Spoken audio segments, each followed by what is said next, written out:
For today's video, bani na pug ko ninyo maglutog panihapon. Magluto tayo ning sinabaw nga baka. Naggisa na ko diha og mga panakot, no? Kamatis, sibuyas, ug luya. Onya gibutangan nako og beef cubes para mulasag yun ang atong sinabaw. Onya, gisahon dahil nato ning karning baka. Homok na ni siya, no? Kay ako pressure cooker. Wala na ako na videohan kay nakalimot ko na unsa ba. Onya, gitimplahan din ako og asin og paminta powder. Onya, imikos-mikos gamay. Onya, gibutangan din ako og fresh water. Og kining sabaw nga gikan sa pressure cooker. Onya, gitakluban ako para dali mo bukal. Dali ra gyud siya na bukal.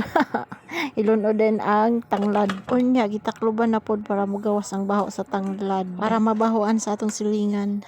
Onya, gilunod din ako ang repolyo og pichay. Kay mao man ni magpalami sa atong sabaw. Onya, gibutangan din ako og green chili. Duha lang nakabukay, mahal kaayo tag 5 ang isa. My god. So luto na ang atong sinabaw nga baka, no? Nagbukal-bukal. So unsa pa atong gihulat mga people, mga una taoy. Ay gutom na.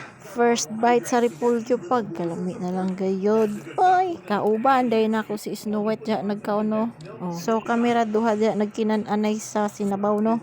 Kamo diha nga nagtan-aw sa pa yung gihulat, pangaon na pud mo para di mo maglaway. Enjoy sa ni ang akong gikaon kay gihidlaw jud ko aning sinabaw nga baka.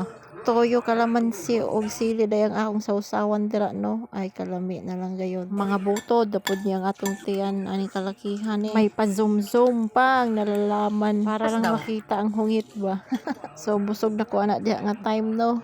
Bisan busog na ka untag dessert pinalit na Snow White. Busog na ko. Bye-bye.